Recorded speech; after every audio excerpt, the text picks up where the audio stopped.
আসসালামু আলাইকুম ও রহমতুল্লাহ। রাফসা নিউজে সবাইকে স্বাগতম। বাংলাদেশের আসন্ন দ্বাদশ জাতীয় সংসদ নির্বাচনকে দেশের অভ্যন্তরীণ বিষয় হিসাবে উল্লেখ করে নিজেদের অবস্থান আবারও স্পষ্ট করল ভারত। প্রতিবেশী এই দেশটি বলেছে, বাংলাদেশের জনগণ ভোটের মাধ্যমে নিজেদের ভবিষ্যৎ নির্ধারণ করবে। শুক্রবার ভারতের পররাষ্ট্র মন্ত্রণালয়ের মুখপাত্র অরিন্দম বাগচি সাপ্তাহিক ব্রিফিংয়ে এসব কথা বলেন।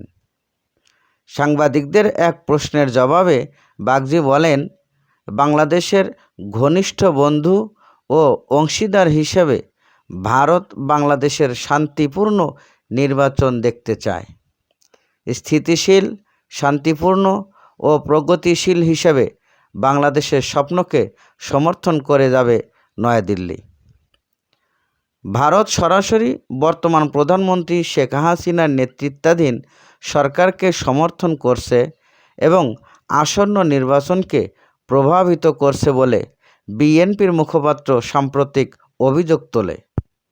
এ বিষয়ে বাগচি বলেন, অন্য দেশের রাজনীতি নিয়ে ভারত কোনো মন্তব্য করে না। বিএনপির মুখপাত্র কি বলেছে সেই বিতর্কে তিনি ঢুকতে চান না। তিনি বলেন, সাধারণত আমরা রাজনীতিবিদদের মতামত নিয়ে কোনো মন্তব্য করি না।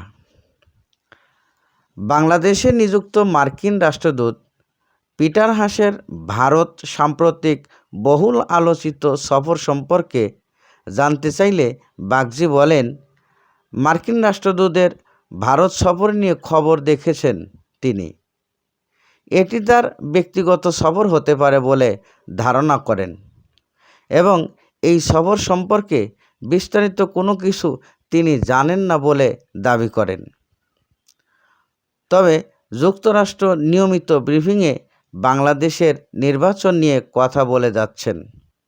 তারাও বাংলাদেশে অবাধ, নিরপেক্ষ ও অংশগ্রহণমূলক সুষ্ঠু নির্বাচন দেখতে চায়।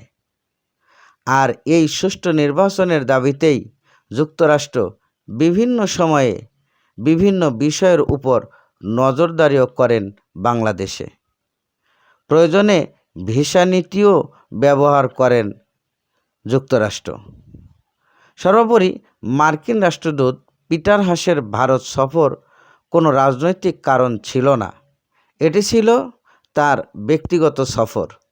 তবে এ নিয়েও নানা মহলে বিদ্রূপ মন্তব্য আছে বলে জানা যায়।